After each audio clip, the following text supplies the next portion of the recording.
Hi, everyone. We're going to go ahead and get started. Can I get a thumbs up if you guys can hear me? Awesome. Thank you so much.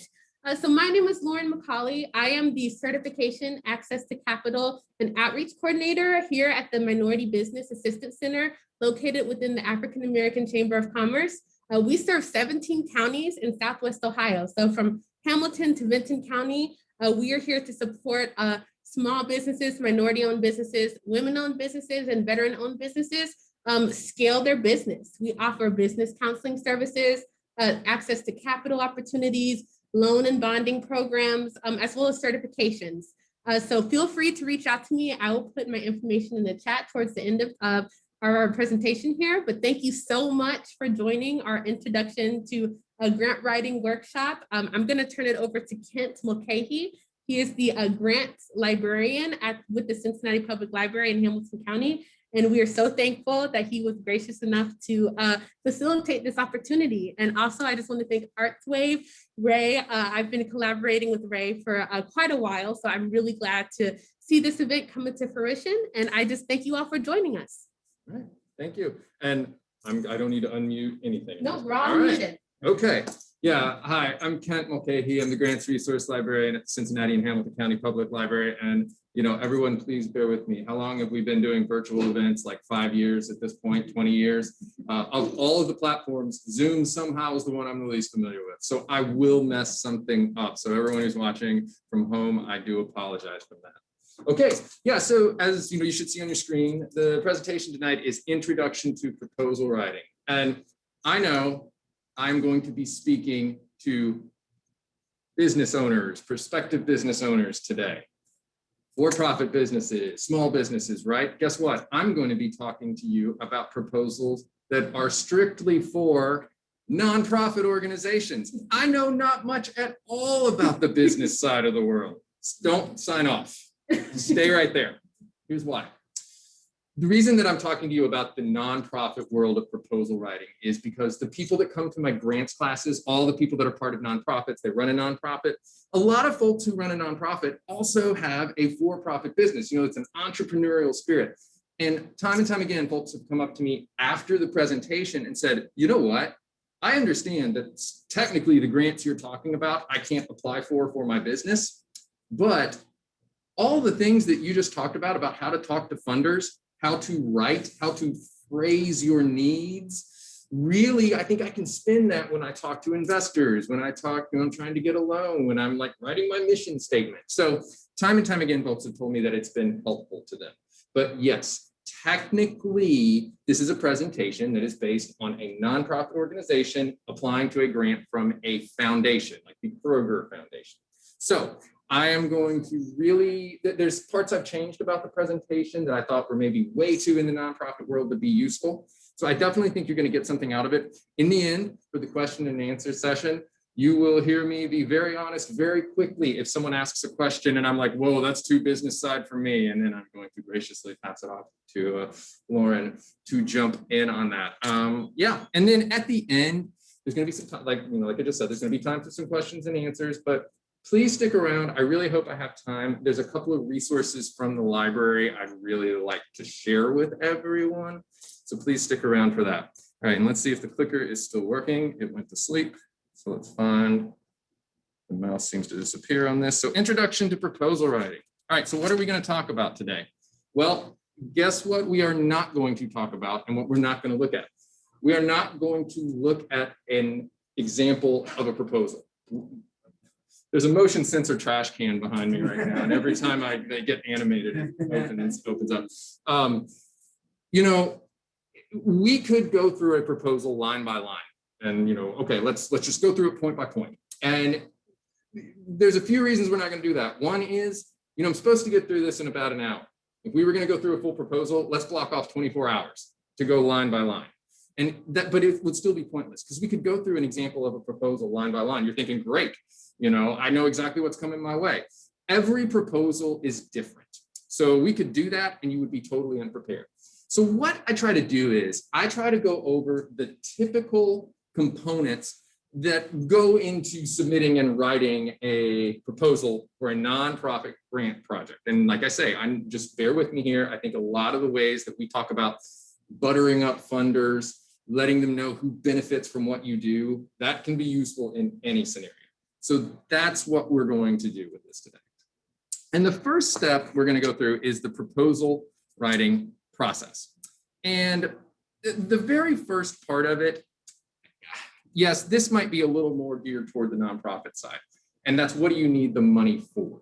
And I guess that could be applied to businesses if you're doing a certain project within a business. You know, you've really got to think about what's a project that I think I could really sell to someone. Now, in the nonprofit world, that means you're going for a foundation grant. Foundations like to fund projects like where it's very clear that X amount of people will get this direct benefit from what you do. They don't like to fund overhead costs as much. Now, in the nonprofit world, anything is considered overhead if it's not something as simple as, if you give me this money, I'm going to use it to get X amount of families, they'll get more meals over the holiday season. That's a good old-fashioned project. Everything else is overhead costs. But really, here's the point that I really wanted to get to. The second step of the process is research, and that's who will you approach. Now, personally, my main expertise in training is not, the grant writing, the grant proposal, yes. But really what I mainly do is I help folks research funders. And maybe I'm biased because I'm a reference librarian. So we like research, right? My spouse is a reference librarian. We are so much fun with, so like, trust me on this. Yeah, I know I'm biased toward that. But I think it's so much more important to spend a ton of time researching the perfect funder than it is to obsess over writing the perfect proposal, because the perfect proposal doesn't exist. When it comes to writing, there's always something you could do better.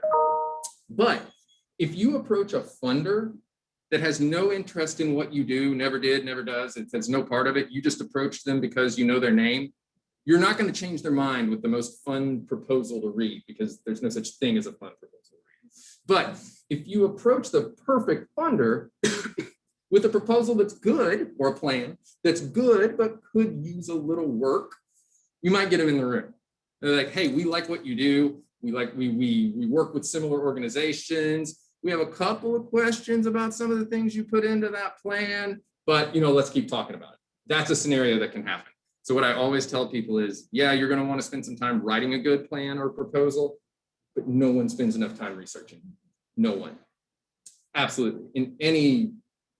I would actually say, in any realm of anything, school, business, there's always that stage of, well, I'm just sitting and I'm looking at a computer screen. I'm not doing anything. Right. Well, you do the research ahead of time. You're not going to waste your time out there pounding the pavement on things that were never going to pan out anyway.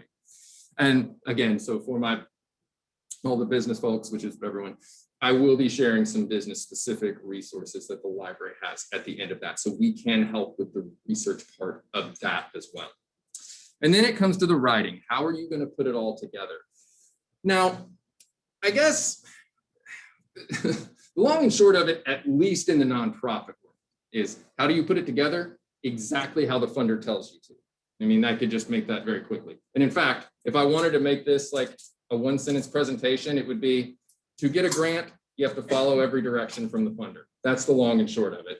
But really what I think they're getting to that is, yeah, you're going to put it together in the order that you're told to, but there might be better orders for you to assemble things. And that's, I would assume, is the same with business plans too. You've got this whole thing. You're probably not just going to start at A and write everything from A to B. You're going to gather information, so how can you summarize everything until you have everything done? So we're going to talk about strategies for that. And then there's the follow-up. So what do you do once the decision has been made? Now, no one wants to get a no, of course, no one. But if you get a yes, it's pretty obvious what you do. You say thank you, send a nice letter, sign what you're supposed to sign, hopefully get your check. But if you get a no, especially if you're new to grant writing or new to business plan writing, you can leverage a no to hopefully get something out of that. So that's what we're going to close up with here. So I kind of, Oh, I went out of order a little bit. I apologize. So planning, again, I think that's something that people don't think about enough. They think about what's the time frame. And especially in the nonprofit world, it's easy to obsess over the time frame, as in, when is the grant proposal due? Or, you may have a cutoff line for when you're submitting a business plan. It needs to be submitted to us by midnight on this night. Well, it's going to be timestamped. And if your submission shows 11:59 a.m., yeah, they're going to know that you were just sliding that in under the door, as it were. But to me, when I think, do you have enough time? I think, when do I need the money? When am I actually going to start my project? And for nonprofits, the jarring thing is, it's not a quick fix. So a lot of folks come to me like, oh, my project starts in 2 weeks and I need grant funding. I'm like, you're not going to get that check. Because especially in the nonprofit world, from the time you submit your proposal until the time that, assuming you get a yes, it falls in your lap, it can be 6 to 9 months. It can take a long, long time.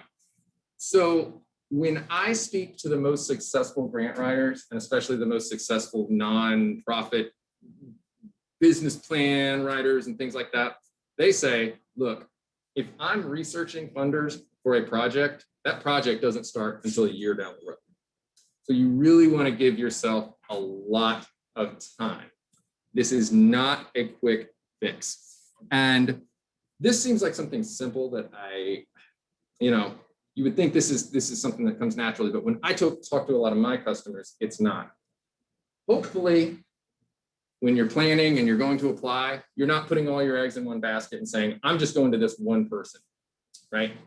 So you probably want to come up with some sort of funding plan template if you haven't yet, like a spreadsheet or something where you're listing, okay, for project A, I'm applying to potential funders 1, 2, 3, 4, 5. And as you gather information on them, you fill in things like, I spoke to this person, this is their job title. Add that to your funding plan template so you know who you're talking to and their job title, so you can get right to the person that you need to talk to. Put in that funding plan template how much you're asking for. And the reason for that is, you think that's something you would know, right? But most people are working on a team. And foundations and funders say all the time, they'll run into someone from a group and they'll say, oh, we're really looking forward to submitting our proposal to you for $5,000. Okay. The next day they run into someone on the same team who says, hey, did you get that proposal from us for $500,000? So just, you want to have this funding plan template. So, and on a cloud storage of some kind, so everyone on your team has easy access to all the details they need. So you're out in public, you're at some sort of party, you see someone that works for an organization that you're going to be seeking funding from. Oh, I want to go have a good conversation from them. You pull up your notes and you make sure you're ready to go and on the same page there. Now, where would you get the funding plan template? Each person's is going to be different. Really, you've got to think, some of the key features you want to think about is, let's see if I can just do this off the top of my head real quick. Obviously, you're going to want the name of the project for you folks. It's probably not going to be as large as a nonprofit juggling a million different ones. Could be wrong about that. But the name of the project, and then along the line with the name of the project, what are your funding sources you're going to? What is the deadline for submission? As you amass contacts within an organization, their names and what they do within that organization, contact info, so phone numbers, email addresses. You're going to put the amount that you're asking for. You're going to write within your own team who does what. So you have your knowledge tree ready to go. Like, oh, shoot, this isn't my area. Where's blah, blah, blah. I'm going to go get her so she can handle her side of this. And then you really do kind of want to have a column that says, did you receive funding, yes or no? Which you think is going to be obvious, right? You'll know that for the short term. But in the long term, if you want to come back to this funder, you want to remember what your outcome of that funding request was. Now, that's just to spark some ideas.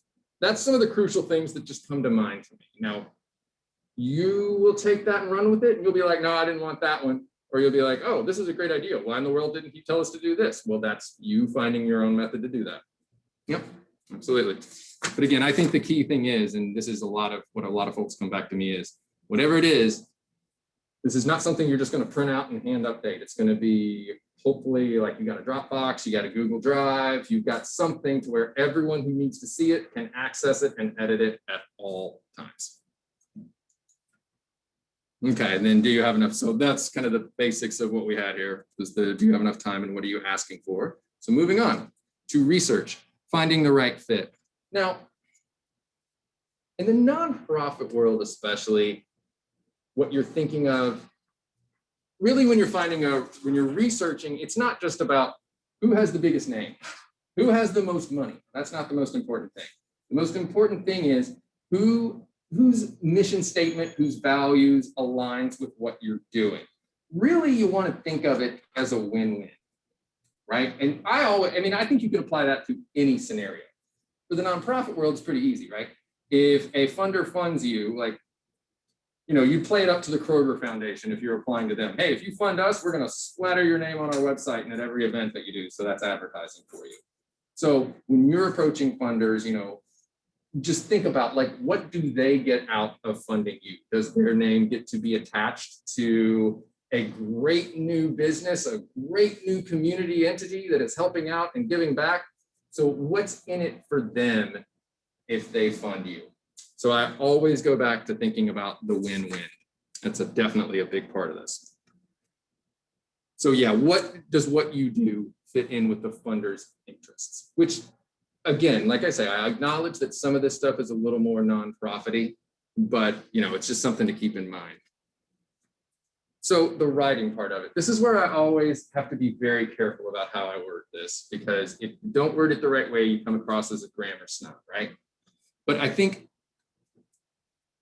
one way to put it is when you're writing, and this really, personally, I think this comes down to even just when you're writing emails, when you're writing up your plan, you should try to get someone to write your plan. And again, bear with me, I'm gonna soften the edges on what I'm about to say in a couple of seconds. But yeah, you really should get someone to write it who knows the difference between 2, 2, and 2, and there, and there. Now, again, is it because someone's going to look at it and say, what? They don't know grammar. No, it's not that at all. Everyone you apply to, for-profit world, nonprofit world, doesn't matter. You're going to be going to people who are getting a ton of requests and a ton of similar requests. So let's say you, organization A, organization B, go to apply, right? Organization A is written just a little better, right? I mean, but we're talking about the same type of businesses, same size, same scale, serve the same area, but A is written a little better. It's just going to be that the funder will say, honestly, I just had trouble following B. I know on the surface they're similar, but I just don't understand exactly where my money would be going. So again, it's not about those little nitpicky grammar things. It's about what's easier to understand. It all comes back to, does that potential funder, does that potential investor know exactly where each penny they could give you? Do they understand where it's going to go? So it's more about being clear than it is about being the world's literal best writer. So just something to keep in mind there. Now, this is what you're seeing up there. Oh yeah, and this is one, yeah, we're not doing the format one tonight. So the typical proposal elements, this is a nice outline for a non-profit proposal. And again, what I've heard from a lot of my people who come with small business interests as well, they see this and it helps them kind of organize their thoughts. This is basically everything you're going to see when you do a nonprofit proposal. And if anyone out there watching at home or in here also has a nonprofit arm they're thinking about doing and they're thinking about extending it that way, most of the time when you go to a funder, they're going to say, I want things in this order. Most of the time, but not always. If they don't give you a specific order to put everything in your plan or your proposal, I think it's a totally legitimate question to go to them and say, you have a standard form you'd like us to arrange this in for you? Is there a way that helps you understand best? And then you follow that form if they say so. But if they don't say so, they're like, nah, just send us a proposal. That's not going to happen a ton. But if they do, this is kind of a good order. And I'm going to dissect most of this as I go along here in the presentation. So it starts with an executive summary. I'm not going to talk about an executive summary right now. I mean, I'm sure a lot of folks here already know what that is, being in the business world, but in the nonprofit world, it's probably almost the same thing, but I'm going to skip it for a very specific reason right now. And then you have your narrative. For nonprofits, telling your story is very important. I would assume in the business world, you're going to run into some folks who want to hear your story and some folks who just want you to get right down to business. But I could see forming a narrative, whether it's a for-profit business, whether it's a nonprofit, having a narrative, if someone asks, could probably benefit you. And when I see statement of need, a lot of folks think that's, well, the statement of need is why I need money.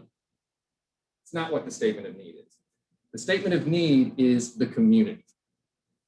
So in the nonprofit world, what you'll say is, we exist because this issue exists in your community. For businesses, your statement of need could be, there's a whole area of blah, blah, blah that doesn't have a blah, blah, blah serving it right now. So what I always tell my customers when they're writing it up is, any sentence that you can turn back to the community in some way, any sentence that you can make about that person in need, any sentence that you can make about that person who doesn't have access to whatever you're planning on doing for them, tie it back to them as much as you can, all right? Because again, we're going back to, does the funder know where their money's going? Well, especially in the nonprofit world, their money is going to help people. And I always like to use the example of, well, nonprofits need technology too, right? I can't think of anything having more boring to buy than printers. Okay, so if I want a grant to buy printers, what? That is the most boring thing in the world. How does your nonprofit getting new printers benefit that person who can't pay their rent? Right, so it always goes back to that community that you're trying to get to. And then of course, there's a project description that goes into what it is you're trying to do so they can understand, why you need the money, what your business is about, a little bit about your organization, who's involved, why you chose the team you did, and then a conclusion, which we'll talk about the conclusion as well. Obviously, there's going to be a budget. Now, I am going to be 100% upfront with everyone here. This is actually, I didn't think about this when I was practicing this today. I'm talking to business-minded folks. So what I'm going to say is you all are immediately going to get up and leave and be like, why is this dude talking to us? I have a very troubled relationship with numbers. I do not get along with them. I don't think we will ever iron out our issues. So if I get nonprofit budget questions, I have great resources to share with people. So if you ever have questions about forming a nonprofit budget or a line item budget for that, I will get you the information you need. But don't expect me to spend the rest of my time tonight telling you how to make a good budget, because you may end up going to jail if you trust me on that. I mean, don't let me do your math. But but in the nonprofit world, you're definitely going to have to submit a line item budget. Again, it goes back to every penny accounted for that you're asking for. So like if you're asking for $50,000 and they add it up and they're like, wait, there's $50 unaccounted for. What are you going to do with my $50? They want to know where that's going to go. And then supporting materials. Supporting materials is a funny thing in the nonprofit world because it's what it's called at the end of every one. What are they? Whatever the funder asks for. So sometimes it's going to be financial information, maybe a financial audit of your company. But the way I see supporting materials without being able to share with you exactly what people are going to ask for, I just say, include what they ask for and don't include anything else. If they didn't ask for something, I put it like this. If they ask for 10 things, send them 10 things. Don't send them 9.7 things and don't send them 10.2 things. Either way, you're not following directions, right? But when it comes to supporting materials, nothing is optional. That's the bottom line. So if there is something that they ask for on top of what you would normally perceive as a business plan in your case, well, I've never been asked for something like this before. Well, they're asking for it. Okay, so it's not optional. So you either need to figure it out or you need to go to them and say, what you're asking for, we don't have. Is there anything we could do to help fill that gap for you? You can't just ignore something. All right, so then we're going to get a little bit more in depth into some of these things that we talked about. So what do funders really want to know? Again, I could make this really short and just say everything. And that's it. That's the bottom line right there. You're not going to bore people when you're submitting a proposal. And again, if someone with more business plan experience that wants to, please jump in and override me for the for-profit side. But for the nonprofit side, you're not going to bore anyone. Even if you get as minute as, you know what, we're going to get together and we're going to use those free meeting rooms that the library offers across their 41 branches, easily accessible all across Hamilton County. We're going to meet every Tuesday in one of these free meeting rooms. We're going to talk about our progress so we can stay on top of everything. Now, you may be thinking, funders not going to want to know when we meet. Maybe, not all of them will. But maybe one of them's going to go, dang, they're meeting that often. They're really staying on top of things. Man, nothing's going to get by them. So it's that little detail. The other thing is, in a nonprofit proposal, the review board, not everyone's going to read every single thing. There's a couple parts of your proposal that every single person who looks at it will read, and I'll make sure that I point those out. But then people are going to jump to their areas of expertise. So someone might read the very first page, and then they're going to jump to that line item budget because they're the numbers person on that review board. Another person might read the first page, then they're going to jump to your project, how you plan on executing your goals, because they're the project person. They're the folks who've been out in the community. They've done that similar work to what you're doing before. So my point is, I just want to come back to it and say, you're not going to bore anybody. I don't know if they still do this in elementary school. I remember I loved these units where we do units on journalism. Who, what, where, when, why, how, that type of thing. Think like that when you're putting together your project. Everyone needs to be a part of that. And I highlighted this. This is something I forget to say. If, of course, if you're a nonprofit, this is going to be a part of it. But if your business does have an angle where there's a bit of a social aspect to your for-profit business, don't paint such a grim picture of what's going on out there that they're like, why would I give them any money? There ain't no way they're going to fix this. So don't be that grim about it. Paint a realistic picture, but show them those rays of light and where you are going to expand those rays of light that are starting to kind of crack through. And then, so what specific need are you addressing? One, a couple of things to think about is make sure it fits the size and scale of your organization. And this is super crucial to nonprofits because this is something that I hear all the time. A lot of people come to me for help. Okay, all right, what does your nonprofit do? We attack the drug problem in the area. Every population group, every kind of drug, every age group, all over the county, every single area. Probably not unless you're like government funded. So really think about what audience and community are you serving? What evidence do you have to support the need?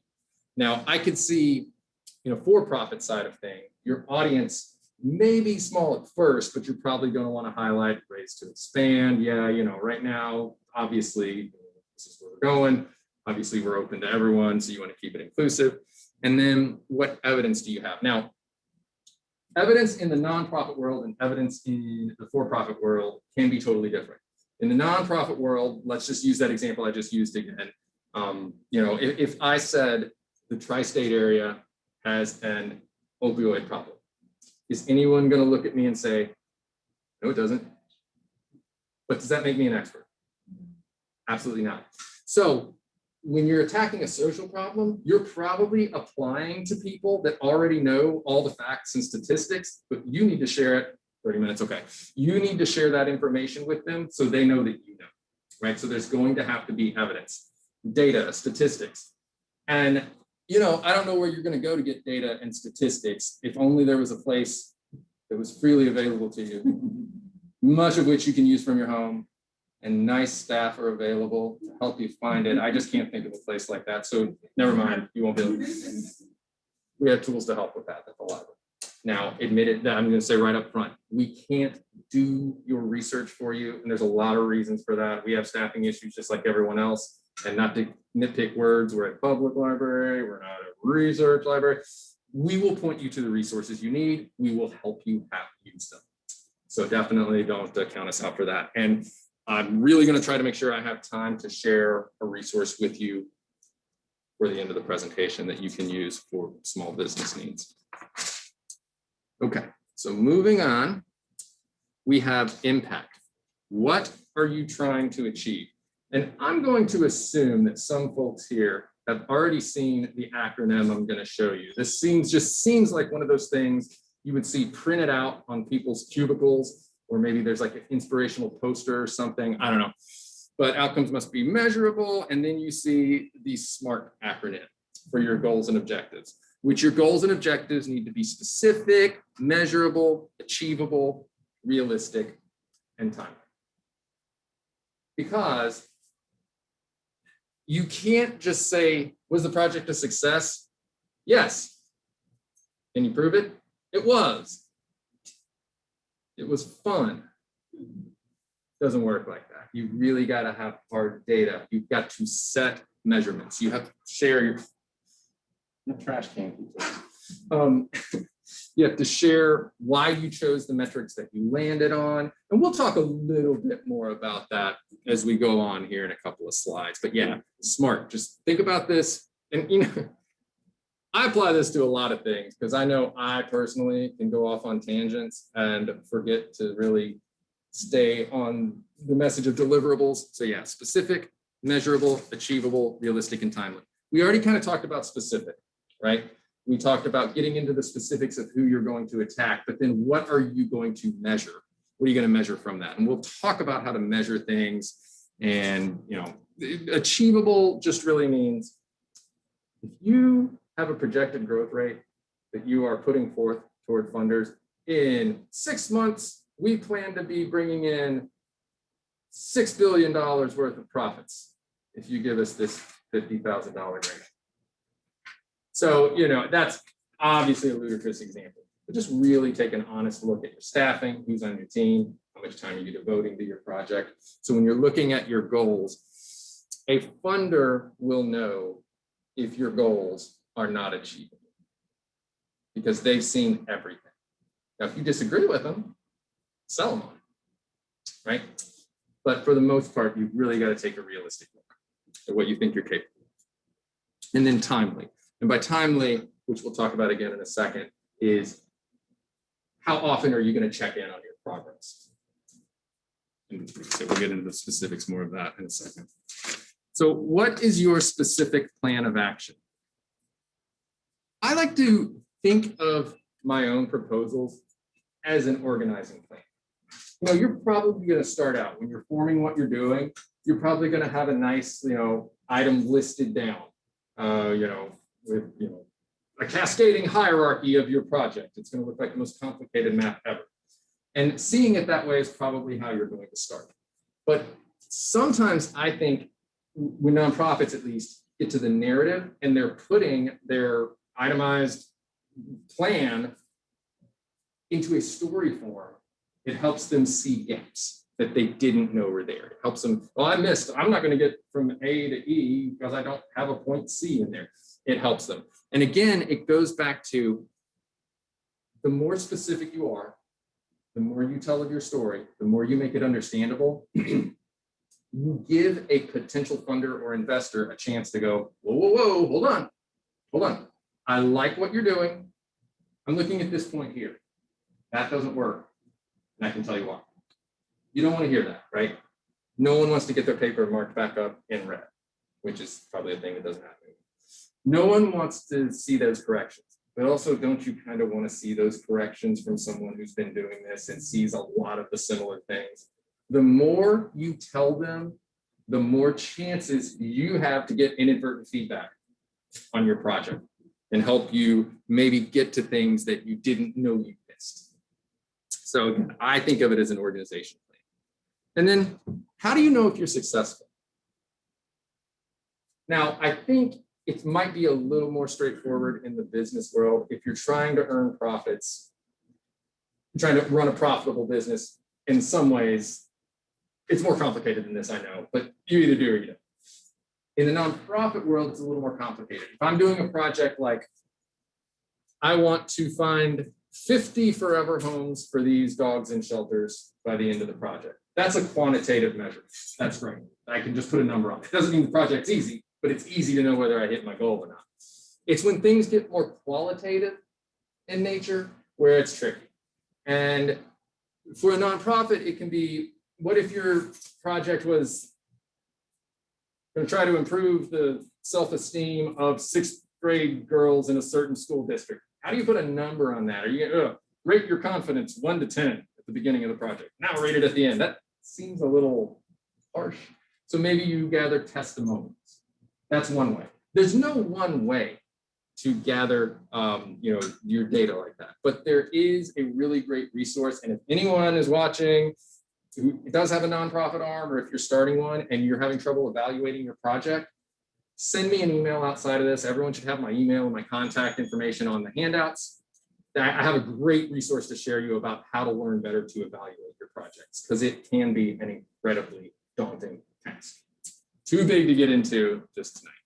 But also, the other thing, when we went back timely, the SMART acronym, timely, to me, that's when are you going to check the success of your project? Now, in the nonprofit world, if you get a yes from a funder, they're going to tell you when they want check-ins. And they're going to tell you when the project's over. And you need to say, was it a success or not? But that's the summative assessment. It's the end. Sum it up. Did we make it or not? There's also formative assessments, where you go along and you keep tabs on your project. The scariest thing is, oh, our project's up in 2 weeks. I sure hope we did what we said we were going to do. You want to keep tabs on it too, so you can move things around if need be. The other advantage of doing formative assessments along the way is, let's say you were given X amount of money, line item budget, I'm going to do this, this, and this with it. If you're doing your formative assessments and you see you're not on track to do one part of your project, but you know, if I could divert funds from this one thing I said I was going to do, divert it over here, I could get back on track. Usually that's okay as long as you ask. A funder is not going to want to hear that in the end, even if it stayed within your project and nothing was illegal. They're not going to want to know that you did stuff with their funding that you didn't say you were going to do.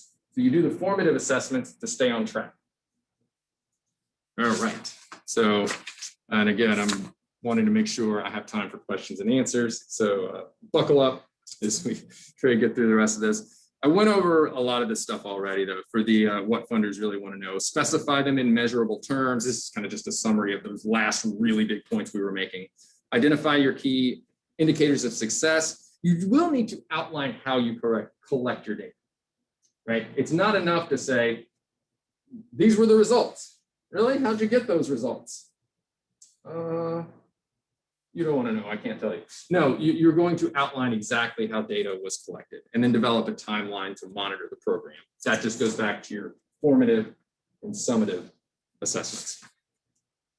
So I think this is definitely a question that applies to nonprofits or for-profit businesses. And at least in the nonprofit world, you best believe you're going to get asked this question, whether it's worded this way or not.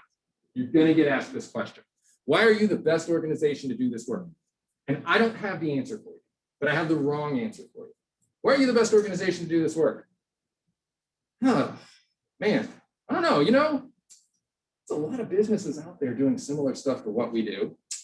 They've been around for decades. They continually turn a profit. I don't know. Maybe we're not worth your money. No. What I think they're getting at is, why are you the best organization to work with? What are you doing that no one else is doing? I don't know. In the nonprofit world, at least, I'm not going to project onto the business world. It's rare when someone comes to me from a nonprofit and I can't immediately think of 3, 4, 5 nonprofits already doing similar things. That's not a problem, right? I mean, it's not a problem. So it's probably somewhat rare when you are starting a business that literally has never been done before, right? And again, totally okay. You don't have to reinvent the wheel. You're just going to figure out what's not already being done. So you're going to highlight, like, yeah, you could keep giving your money to those same people, but here's the market that's not getting hit by that. And here's where I'm going to go. So that's one thing to think about when it's, why are you the best organization to do this work? So getting to the conclusion, and we're skipping this one, the how will the project sustain itself in the long run. So the conclusion in a nonprofit, I'm just going to make this one simple. This is really just a thank you for your time at the end of it, right? That's not much more than that. You reiterate the strengths of what you're doing, reiterate who you're trying to serve. Thank you so much for taking the time to read this proposal. The one thing that I think people don't do enough with conclusions, though, almost everyone who submits conclusions to anything, be it businesses, nonprofits, whatever, they just copy and paste the same conclusion over and over again and just do a find and replace to change the name of the potential funder. It's not an automatic, right? But when you take the time to add a couple of sentences or a couple of words to where that funder knows that it was written for them and only them, you are going to jump off the page. So every little chance that you have. And what does that go back to? Research. Knowing your funder, knowing their history, knowing the type of businesses they tend to like to fund. You know, like I said, the overall, how long have they been around? That type of thing. Which brings us to, the executive summary. Now, in the nonprofit world, the executive summary is the very first thing that's going to be in your plan. But it's the last thing you should write, because how do you reduce everything down to one page if you don't know what everything is?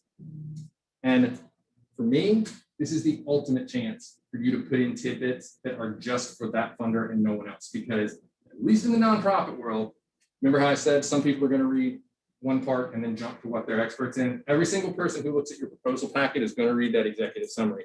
Then they're going to jump to the part that they're familiar with. So the numbers person will read the executive summary, then your budget. Project person will read the executive summary, then your budget. So copying and pasting your executive summary and just changing the name of the funder, again, not an automatic no, but everything that speaks to them exactly, you will stand out against the other people that just do the copy and paste. So can't stress that enough. When I talk to funders or we have roundtable discussions, they say that you can really sell me with that executive summary if I know you wrote it for me. So don't skip that. So I'm looking at the time here. I want to skip to the follow-up part. Like if you get a yes, hopefully you know what to do, right? Be responsive. Foundations for nonprofits say more often than you think, they say, yes, we'll fund you. Sign this, get it back to us, and you'll get that check. And they never hear back. So once you get a yes, follow directions. That's the bottom line. But if you get a no, it's not personal, but you do have the right to find out why. I think a lot of folks get a no, and then they say, never mind, I'm never going to talk to them again. You're missing out a huge opportunity, especially if you're new to writing proposals or new to writing business plans. One of the most underused tools in the world for this type of thing is you go back to them and say, thank you so much for reading my plan. I really appreciate your time. Is there anything you could have done better? Right? Because it's so hard to get good feedback on what you're doing, especially if you're new to it. Obviously, not everyone's going to say yes. I'd love to get back to you about that, but some will. Okay. Now, in the nonprofit world, it's a little different because there may not be as much competition out there as far as like lending or loans or things like that. For the nonprofit world, if you get a no, you can ask, well, you can do this for the business thing too. Well, okay, got a no this time. Can I apply again if we retool a little bit? And they'll either say, yeah, sure, go ahead. But if they say no, here's why we're not a good fit. You want to know that so you don't waste your time in the future.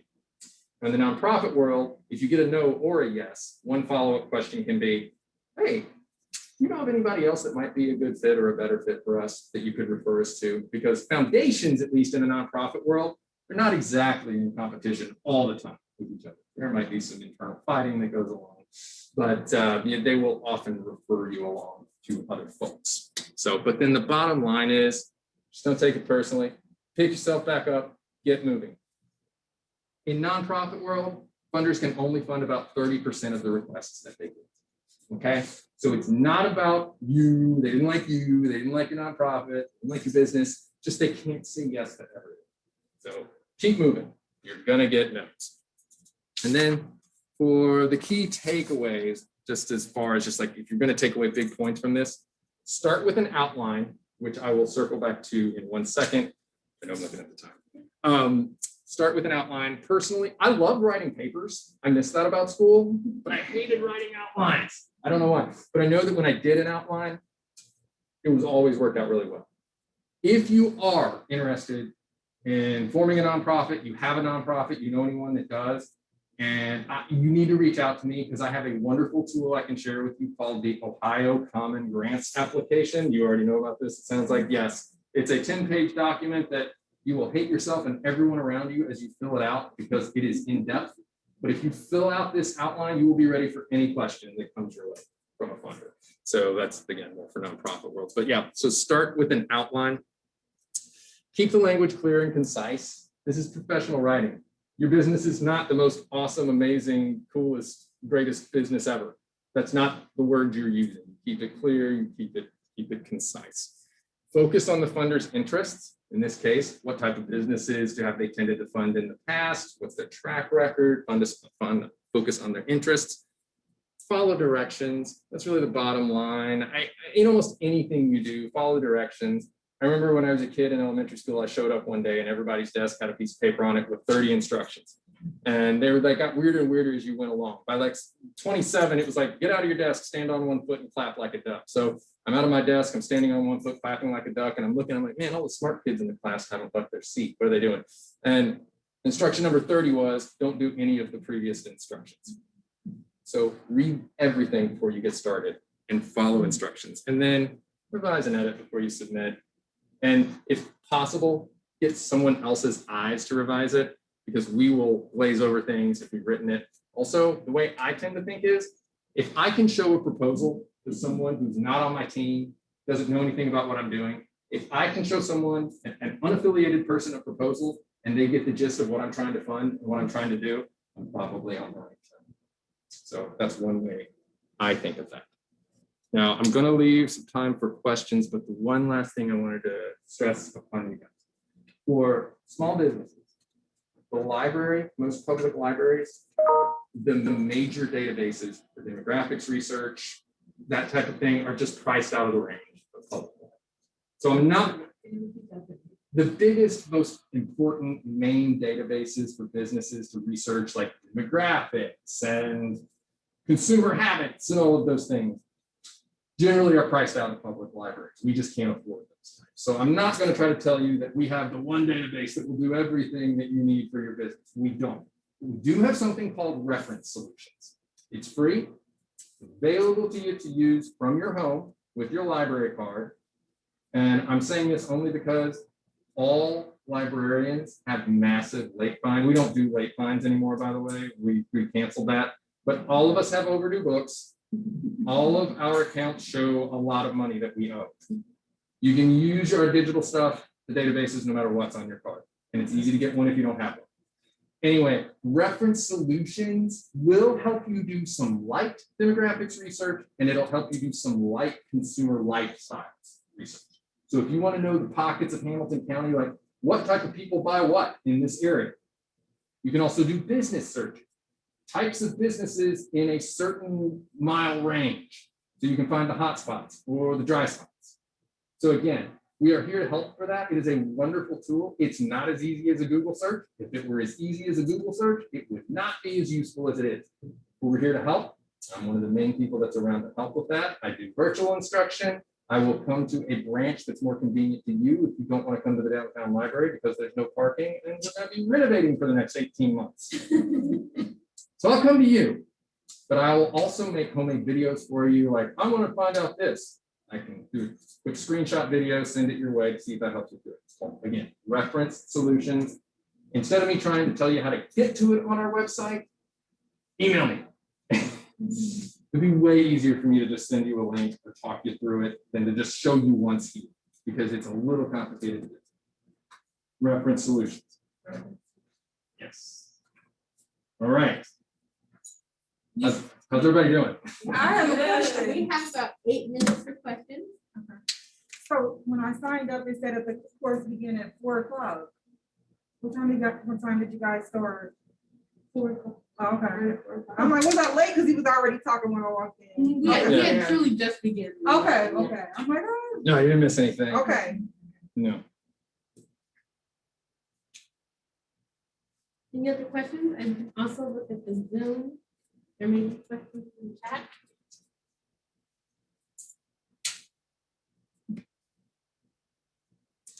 Okay, I see one question. Okay. Corey from ArtsWave here. Thank you for this presentation. Could you give advice on balancing specificity and brevity in project descriptions? Oh, that's a big question. The way I tend to do it, I start out and I put in what I want to be in there, right? Well, and then I start going by, and there's a certain phrase that I can't think of right now. It's not Occam's razor. That's not the one. There's a certain phrase that's not going to come to me.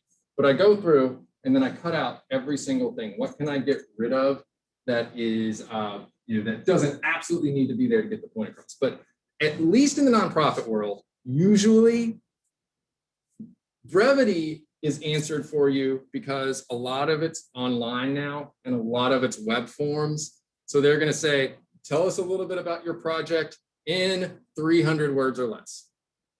So most of the time, your depth or brevity is set for you.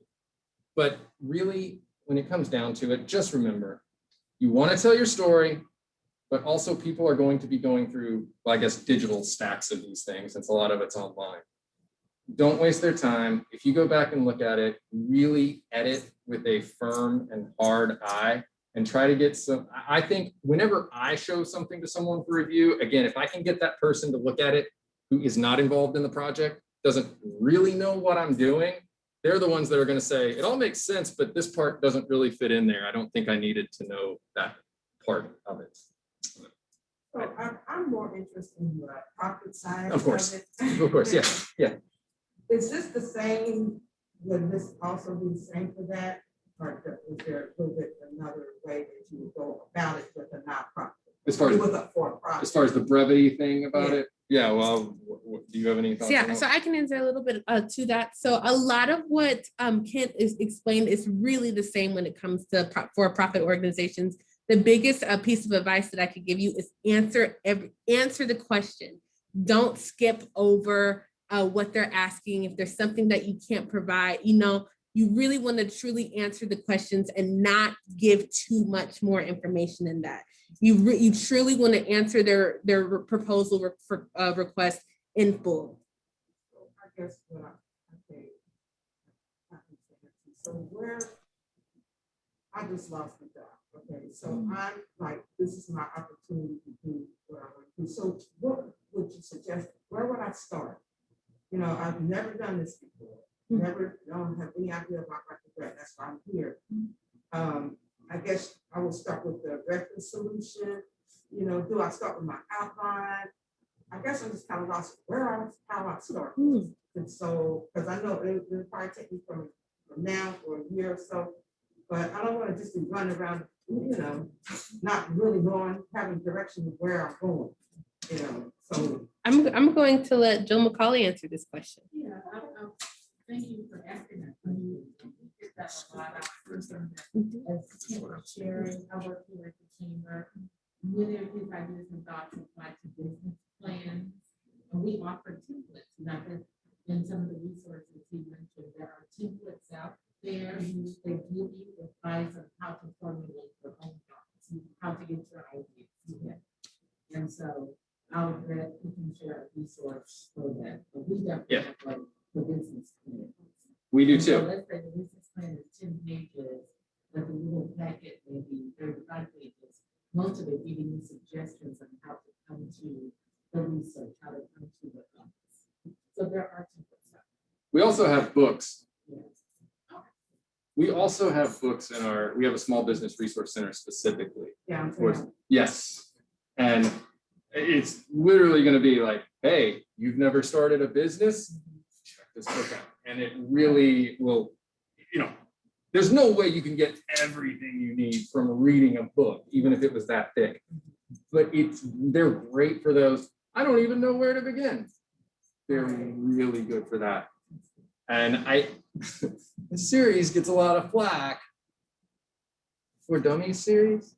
Honestly, They're great. they're great. books. There's two series that come to mind. The For Dummies series, and then there's a series called NOLO. Just NOLO. The NOLO series. They do nonprofits. They do for-profit businesses. They do legal help. But the first ones that come to me are the NOLO series and the For Dummies series. And I do want to say, and because I think some of y'all missed it in the beginning, the Minority Business Assistance Center, we do offer business counseling, startup counseling, business plan advising, financial plan advising, I love all that. of that. love Yeah, that look so on your I'll face. give you my card at the end of this presentation.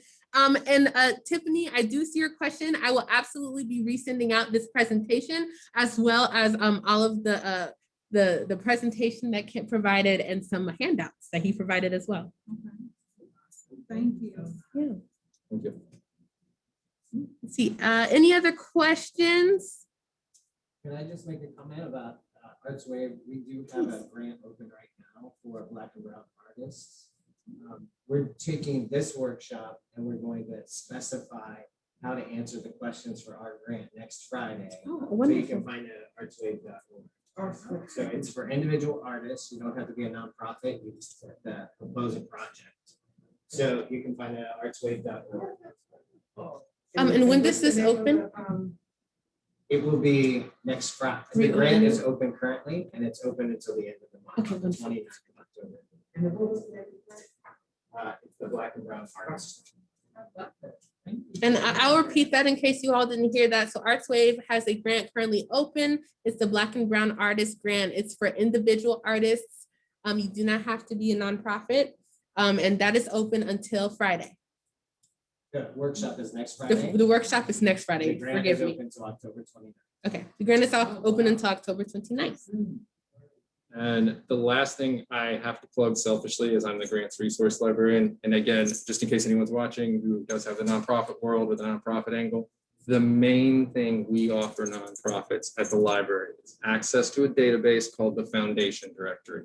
It is the industry standard database for nonprofits to research potential funding. So if you're here for a for-profit business, but you know someone who's running a nonprofit, most nonprofits somehow don't know about this tool, and you get it for free at the library.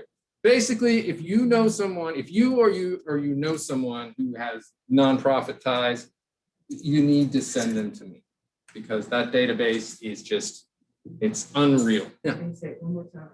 Yeah, the Foundation Directory. And I'm not going to waste your time with the whole spiel on that because I mean, I literally do full classes on this, but yeah, it's just for nonprofits, for research foundations. Anyone has questions, please reach out to me. You have my email address, you have my phone number. Wonderful. Well, I thank you all for coming and for joining us. Lynette Johnson, I see that you raised a hand.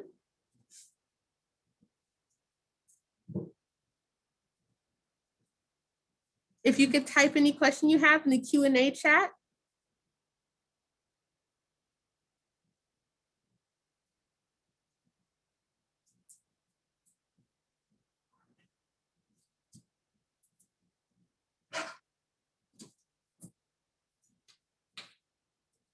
This is Kent Mulcahy.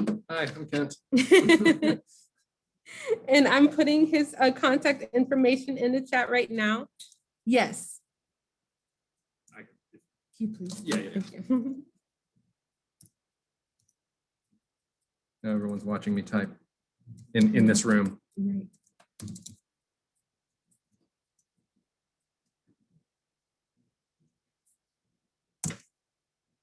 And so there's this information. I'll keep the Zoom open for a little bit longer, so just so everyone can get that information. But that is his email address, and I thank you all for coming. Thank you so much. Yes, absolutely. You don't see it.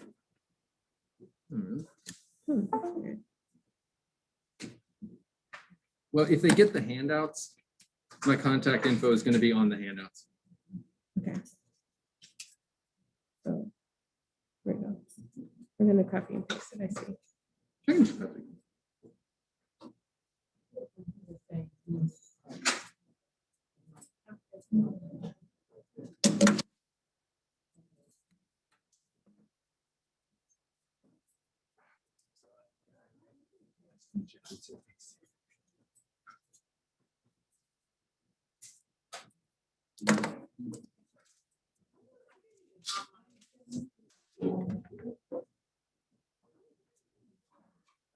Yes, everyone, I will be sending out the handouts, so please look out for an email from me, and you will be receiving the handouts as well as this presentation and the recording.